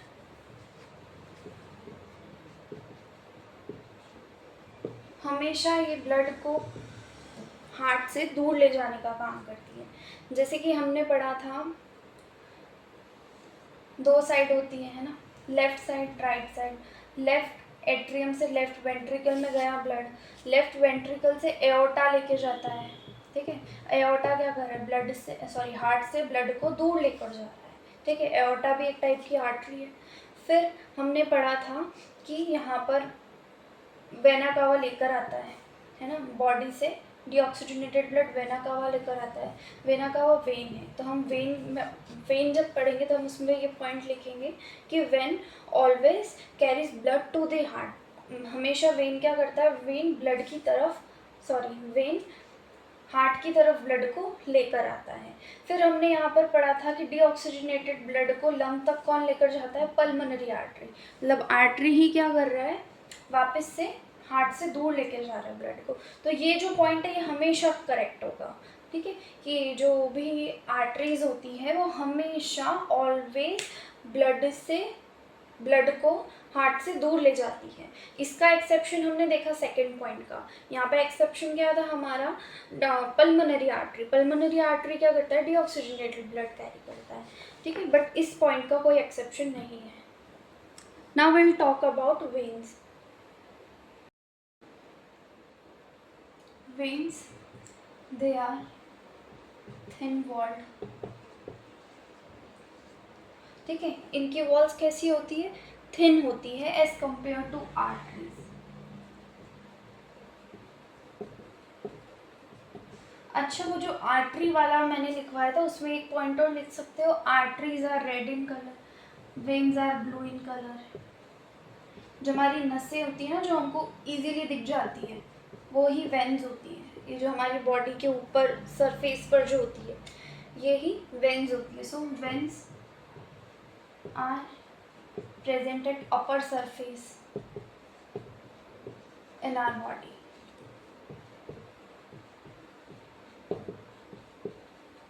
अब वेन्स क्या करती हैं, they carry deoxygenated blood, exception pulmonary vein,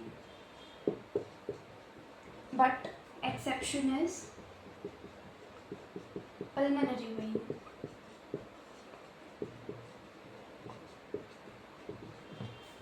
फिर एक और पॉइंट क्या आएगा जो हमने आर्टरीज में भी पढ़ा था। आर्टरीज में हमने क्या पढ़ा था, arteries always carries blood away from heart, but veins always carries blood towards the heart, towards the heart। इसमें हम ऑलरेडी पढ़ चुके हैं कि डबल सर्कुलेशन में हमने देखा था वेना कावा बॉडी से ब्लड लेकर आ रहा है, डीऑक्सीजनेटेड ब्लड हार्ट पे, है ना, राइट साइड लेकर आ रहा है। फिर हमने देखा था कि पल्मोनरी वेन जो है वो लंग्स से ब्लड लेकर आ रही है राइट साइड और लेफ्ट साइड। ठीक है, तो ये भी समझ आ गया, आर्टरीज क्लियर हुआ, वेन्स क्लियर हुआ। अब हम बात करेंगे कैपिलरीज की। कैपिलरीज में हम लिखेंगे they are thinnest blood vessels and connects arteries and veins। सबसे थिन जो होती है, अगर हम इसका डायमीटर देखें तो सबसे ज़्यादा डायमीटर, अच्छा मैं 3 डायग्राम बना रही हूँ, आप बताना कौन सी आर्टरी है और कौन सी वेन है और कौन सी कैपिलरी है। ठीक है,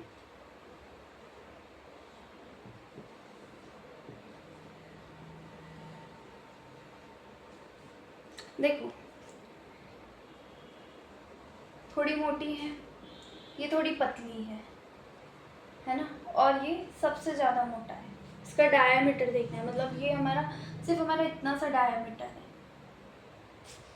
सबसे ज़्यादा थिक कौन सी है? ये वाली है, सबसे ज़्यादा थिक है, मतलब ये कौन सी हो गई? आर्टरी हो गई, क्योंकि आर्टरी थिक वॉल्ड होती है ना, इसकी वॉल बहुत ज़्यादा थिक है ना। फिर हमने पढ़ा था कि वेन्स के अंदर कैसी वॉल्स होती है? थोड़ी कम, थोड़ी थिन होती है एज़ कम्पेयर टू आर्टरी। उसके बाद ये इसको हम वेन बोलेंगे, क्योंकि इसमें कम थिकनेस है वॉल की, और सबसे कम थिकनेस इसके अंदर है, तो इसको हम कैपिलरी बोलेंगे। ठीक है, क्लियर हो गया? अगर ऐसे कोई डायग्राम आ जाए, वैसे तो आता नहीं है, बट फिर भी हो सकता है कि ट्रिकी क्वेश्चंस में आ सकता है ऐसा डायग्राम, तो उसमें आप लोग इसको क्लियरली बता देना। ठीक है, अब कैपिलरीज थिनेस्ट ब्लड वेजल्स होती है, इनका काम क्या होता है? आर्टरीज और वेन को कनेक्ट करने का काम होता है। जो कैपिलरीज होती है ये हमारे ऑर्गन्स के अंदर भी प्रेजेंट होती है, जैसे कि लंग है ना, तो लंग के अंदर ऐसा नहीं होता कि लंग की आर्टरी या लंग की वेन, लंग के अंदर कैपिलरीज बोलेंगे हम। लंग के अंदर अगर ब्लड वेजल्स है तो उन सारी ब्लड वेजल्स को हम कैपिलरीज बोलते हैं। ठीक है, और ये क्या करती है कि सेल और सराउंडिंग के बीच में एक्सचेंज जो होता है, सेल हुआ एक और सराउंडिंग मतलब उसके आसपास जो भी है, चाहे कोई डिफरेंट ऑर्गन है या ब्लड स्ट्रीम है जिससे कि कुछ लेना है या कुछ उसमें वेस्ट प्रोडक्ट रिलीज करना है, तो वहाँ पर एक्सचेंज का काम कौन करती है? कैपिलरीज करती है। आई होप ये ब्लड वेजल्स सारी क्लियर हो गई हो, आर्टरीज, वेन्स और कैपिलरीज। अब हम ब्लड प्रेशर की बात करेंगे। So the force exerted against the wall of a vessel is called blood pressure. देखो हमने क्या पढ़ा कि ये जो ब्लड वेजल्स होती है इसके अंदर क्या होता है? ब्लड फ्लो करता है। अब ब्लड कितनी स्पीड से फ्लो कर रहा है, मतलब उसका कितना प्रेशर है, वो कितना उस वॉल पे हिंडर कर रहा है, उसी को हम क्या बोल देंगे? ब्लड प्रेशर बोल देंगे। अब जो है आर्टरी होती है उसके अंदर ब्लड हाई प्रेशर से ट्रेवल करता है एज कम्पेयर टू वेन्स, तो हम लिखेंगे कि this pressure is much greater in arteries as compared to veins. हमने पढ़ा था आर्टरीज थिक वॉल्ड होती है। थिक वॉल्ड क्यों होती है? ताकि वो इस प्रेशर से कॉप अप कर सके, और प्रेशर बहुत ज़्यादा है, अगर थिन वॉल्ड होगी तो इजीली रैप्चर हो जाएगी, है ना, वो उसके फटने के चांसेस, आर्टरीज के रैप्चर होने के चांसेस बहुत ज़्यादा है अगर वो थिन वॉल्ड है तो। इसीलिए आर्टरीज कैसे डिजाइंड होती है? थिक वॉल्ड, ताकि वो जो हाई प्रेशर है उससे खुद को बचा सके। वेन्स कैसी होती है? थिन वॉल्ड होती है, ताकि मतलब वेन्स थिन वॉल्ड होती है क्योंकि उनमें इतना प्रेशर नहीं होता, सो वो इजीली उसकी वॉल्स उतनी ही थिक होती है जितना प्रेशर होता है उसके अंदर। ठीक है, तो इसलिए वेन्स जो है वो थिन वॉल्ड है, आर्टरीज जो है थिक वॉल्ड है। अब दो टाइप का प्रेशर होता है, सिस्टोलिक प्रेशर और diastolic pressure. So the pressure of blood inside artery during ventricular systole or contraction is called systolic pressure. इसका मतलब क्या है? सिस्टोल मतलब होता है कॉन्ट्रैक्शन। सिस्टोल मतलब क्या होता है? कॉन्ट्रैक्शन। जब भी वेंट्रिकल कॉन्ट्रैक्ट करता है तो कितना प्रेशर होता है उस आर्टरी के अंदर, उसी को हम क्या बोल देते हैं? सिस्टोलिक प्रेशर बोल देते हैं। नॉर्मल सिस्टोलिक प्रेशर होता है 120 mmHg। ठीक है, ये mmHg यूनिट है प्रेशर को मेजर करने की। Hg इसीलिए Hg मर्क्यूरी होता है। अब वो जो ब्लड प्रेशर मेजर करने का जो इंस्ट्रूमेंट होता है जिसको हम बोल देते हैं स्फिग्नोमोनोमीटर बोला जाता है उस इंस्ट्रूमेंट, तो उसके अंदर मर्क्यूरी फील्ड होती है, इसीलिए यूनिट क्या लगा दी, mm/Hg।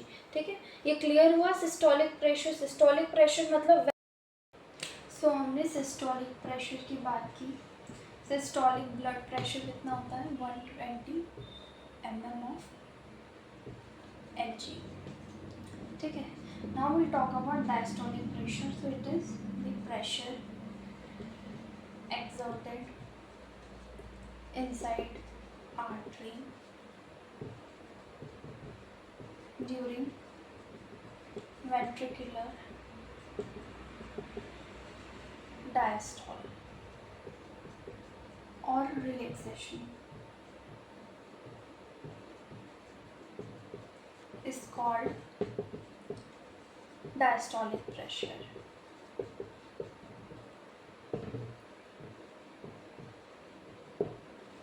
ठीक है, इसका मतलब क्या है कि जो वेंट्रिकल्स होते हैं, जो वेंट्रिकल्स के अंदर रिलैक्सेशन होता है, रिलैक्सेशन को ही हम डायस्टोल बोलते हैं। तो डायस्टोल या रिलैक्सेशन के टाइम पे जो प्रेशर होता है आर्टरी के अंदर, उसी को हम डायस्टोलिक प्रेशर बोल देते हैं। इसकी जो नॉर्मल वैल्यू होती है, नॉर्मल वैल्यू 80 mm/Hg। अब देखो, हम जब भी बीपी चेक करवाते हैं तो हम बोलते हैं कि 80 से 120 के अंदर बीपी जो है वो नॉर्मल होता है। मतलब लो बीपी कितना होना चाहिए, 80 होना चाहिए। 80 से कम है मतलब आपका जो बीपी है वो कम है, हाइपोटेंशन है आपको। अगर 120 से ज़्यादा बीपी हो जाता है तो बोलते हैं हाइपरटेंशन हो गया, मतलब हाई बीपी की प्रॉब्लम हो गई। 80 से कम है तो लो ब्लड प्रेशर, 120 से ज़्यादा है तो हाई ब्लड प्रेशर। जो नॉर्मल रेंज जो होती है ब्लड प्रेशर की वो होती है 80 से लेके 120 mm/Hg। अब जो हमारा ब्लड प्रेशर को मेजर करने का इंस्ट्रूमेंट होता है उसको स्फिग्मोमैनोमीटर बोलते हैं। So blood pressure BP, blood pressure is measured by sphygmomanometer।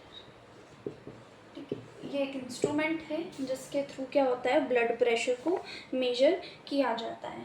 अब हाई ब्लड प्रेशर जो हो जाता है, high blood pressure is called hypertension. High blood pressure को हाइपरटेंशन बोलते हैं, लो ब्लड प्रेशर को हाइपोटेंशन बोलते हैं। लेकिन हमारे सिलेबस में हाइपरटेंशन दिया हुआ है तो हम हाइपरटेंशन को पढ़ लेते हैं। हाइपरटेंशन के अंदर क्या होता है कि जो हमारी आर्टरीज हैं, ठीक है, आर्टरीज की जो थिकनिंग है वो और ज़्यादा बढ़ जाती है। मतलब आर्टरी के अंदर ब्लॉकेज हो जाता है, उसका जो डायामीटर है वो बहुत छोटा हो जाता है, जिसकी वजह से ब्लड थोड़े थोड़े अमाउंट में फ्लो कर पाता है, लेकिन प्रेशर ज़्यादा होता है ब्लड का। तो प्रेशर ज़्यादा होने की वजह से बहुत सी बार आर्टरीज रैप्चर हो जाती है, इंटरनल ब्लीडिंग होती है और भी बहुत सारी सीवियर प्रॉब्लम्स हो जाती है। बहुत सी बार तो पर्सन की डेथ भी हो सकती है ड्यू टू हाइपरटेंशन। इसके और भी कॉजेज़ होते हैं। इसके मतलब ज़्यादा स्ट्रेस जो लोग लेते हैं उनके अंदर भी हाइपरटेंशन देखने को मिलता है। और बहुत सारे ऐसे लोग जो कि ज़्यादा फैट खाते हैं उनके अंदर हाइपरटेंशन हो जाता है। कोलेस्ट्रॉल बढ़ने से हाइपरटेंशन हो जाता है। ठीक है, तो बहुत सारे इसके जो है कॉजेज़ हैं। अब हमारा जो कार्डियक साइकिल है, कार्डियक साइकिल मतलब क्या होता है, एक बार कॉन्ट्रैक्शन और एक बार relaxation. So one cycle of contraction and relaxation is called cardiac cycle. उसको ही हम क्या बोल देते हैं, कार्डियक साइकिल। कार्डियक साइकिल की जो ड्यूरेशन होती है वो 0.8 सेकेंड्स होती है। तो लिख सकते हो, वैसे तो not necessary, but cardiac cycle की ड्यूरेशन कितना होती है, 0.8 सेकेंड। मतलब 0.8 सेकेंड में हार्ट एक बार कॉन्ट्रैक्ट हो जाता है और एक बार रिलैक्स हो जाता है। और 1 मिनट के अंदर ऐसे कॉन्ट्रैक्शन रिलैक्सेशंस जो होते हैं वो 72 टाइम्स होते हैं एक नॉर्मल पर्सन के अंदर। तो हम इसको भी लिख लेते हैं।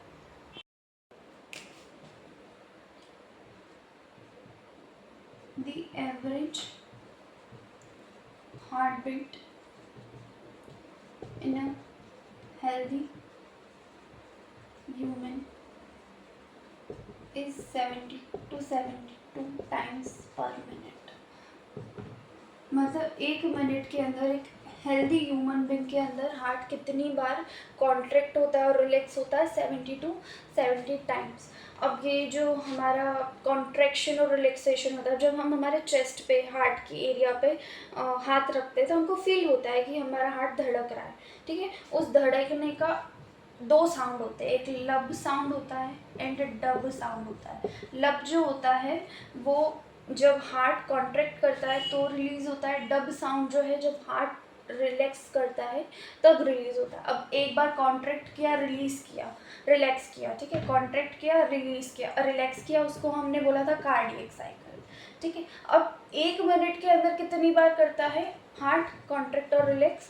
72 टाइम्स बार हार्ट कॉन्ट्रैक्ट और रिलैक्स करता है इन अ मिनट। ठीक है, अब हम इसके बाद पढ़ेंगे कि जो हमारे दूसरे एनिमल्स है जैसे कि बर्ड्स है, फिशेस है, एम्फीबियंस और रेप्टाइल्स है, इनके अंदर सर्कुलेशन कैसे होता है। तो सबसे पहले हम बात करेंगे बर्ड्स और मैमल्स की। बर्ड्स एंड मैमल्स की बात करें तो they have 4 chambered heart. 4 chambered heart, 2 atrium होते हैं, 2 वेंट्रिकल्स होते हैं। ठीक है, इनके अंदर क्या होता है? सेपरेशन होता है of oxygenated and deoxygenated blood. वो जो हमने डबल सर्कुलेशन पढ़ा था, वो पूरा कॉन्सेप्ट बर्ड्स और मैमल्स के केस में लगता है। ठीक है, सो हमने जो अभी ह्यूमंस वाला सर्कुलेशन पढ़ा है ना, एग्जैक्टली सेम होता है बर्ड्स और मैमल्स के अंदर। फिर हमारे आती है फिशेस। सेकेंड जो हमारा ऑर्गेनिज्म है, हम फिश की बात करेंगे। फिशेस के पास they have 2 chambered heart. 2 chambered heart होता है। इनके अंदर मिक्सिंग होती है ब्लड की, मिक्सिंग ऑफ ब्लड मतलब ऑक्सीजनेटेड और डीऑक्सीजनेटेड ब्लड अलग अलग नहीं रहता, एक ही साथ रहता है, मिक्स हो जाता है इनके ब्लड में। अब इनके अंदर मिक्सिंग ऑफ ब्लड जो है उसके चांस में भी ये लोग सस्टेन कर सकते हैं क्योंकि इनको इतनी एनर्जी की डिमांड नहीं होती, इसलिए इन एनिमल्स के अंदर मिक्सिंग चल जाती है। अब इनके अंदर जो सर्कुलेशन का प्रोसेस होता है वो गिल्स के थ्रू होता है। जैसे कि हमारे अंदर हार्ट होता है, इनके अंदर गिल्स होता है। पंपिंग करने का जो काम होता है ब्लड की, वो कौन करता है? गिल्स करता है। अब आते हैं हमारे रेप्टाइल्स एंड एम्फीबियंस। रेप्टाइल्स और एम्फीबियंस के पास 3 चैम्बर्ड हार्ट होता है। So they have 3 chambered heart.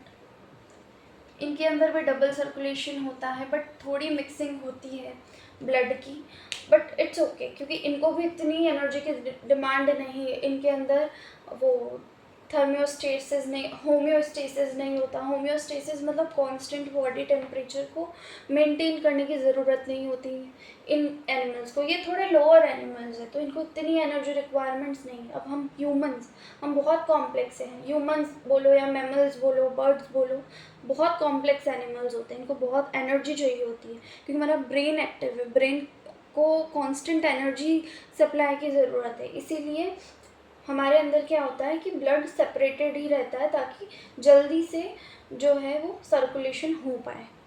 ठीक है, तो ये हमने बात की डिफरेंट ऑर्गेनिजम्स में कैसे कैसे सर्कुलेशन होता है इसकी। अब हम बात करेंगे लिम्फ की। यहाँ पर मैंने बताया कि रेप्टाइल्स और एम्फीबियंस के पास 3 चैम्बर्ड हार्ट है, बट इसका एक्सेप्शन है क्रोकोडाइल। क्रोकोडाइल एक्सेप्शन है बिकॉज क्रोकोडाइल के पास 4 चैम्बर्ड हार्ट है। ठीक है, तो ये भी एक बहुत इंपॉर्टेंट क्वेश्चन बन सकता है कि रेप्टाइल्स और एम्फीबियंस के पास ऐसे तो 3 चैम्बर्ड हार्ट होता है बट एक्सेप्शन क्या है इनका? तो एक्सेप्शन होता है क्रोकोडाइल जिसके पास 4 चैम्बर्ड होता है हार्ट। सो लिम्फ की बात करें तो it is involve in transportation of substances. It is involve in transportation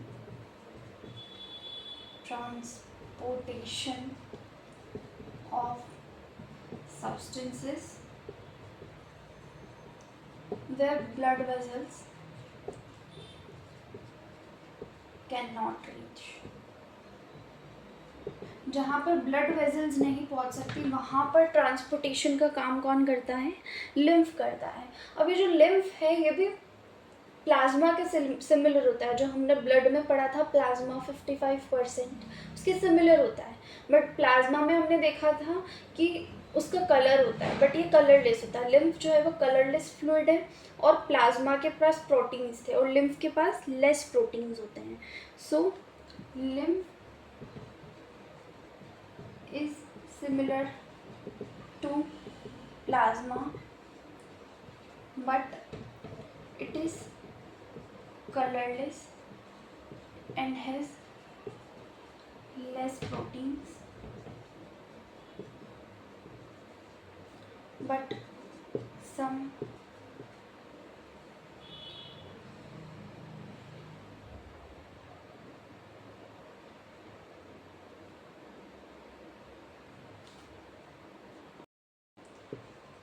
and blood cells. हमने देखा था प्लाज्मा के पास ब्लड सेल्स होते हैं, बट लिम्फ के पास ब्लड सेल्स भी नहीं होते और प्रोटीन्स भी कम होते हैं। अब ये जो लिम्फ होता है, जैसे कि दो सेल्स है या फिर दो टिश्यूज़ है, उनके बीच की जो स्पेस होती है वहाँ पर लिम्फ प्रेजेंट होता है। इस स्पेस को हम इंटरस्टिशियल स्पेस बोलते हैं, और इसीलिए लिम्फ को इंटरस्टिशियल फ्लूइड भी बोला जाता है। So lymph is present at interstitial space,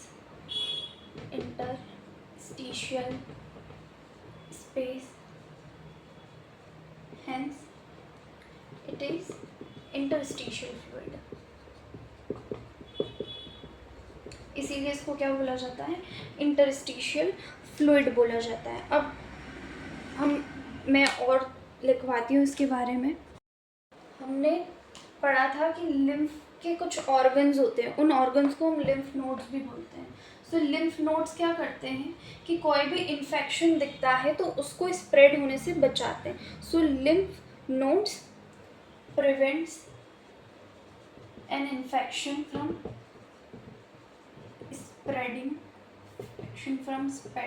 spreading. ठीक है, इसीलिए इनका इम्यून सिस्टम में भी एक मेजर रोल देखने को मिलता है, क्योंकि इन्फेक्शन को एक ही ऑर्गन तक टारगेट रखते हैं, उस इन्फेक्शन को स्प्रेड नहीं होने देते हैं, ताकि जो है वो इन्फेक्शन फैले ना और हम जल्दी वीक ना पड़ जाएं। ठीक है, तो लिम्फ का ऐसे इम्यून सिस्टम में भी मेजर रोल होता है। अब हमारा जो है ट्रांसपोर्टेशन इन ऑर्गेनिजम्स पूरा कंप्लीट हो गया, ट्रांसपोर्टेशन इन एनिमल्स पूरा कंप्लीट हो गया है। अब इसके बाद हम बात करेंगे ट्रांसपोर्टेशन इन प्लांट्स अगले लेक्चर में। Thanks for watching.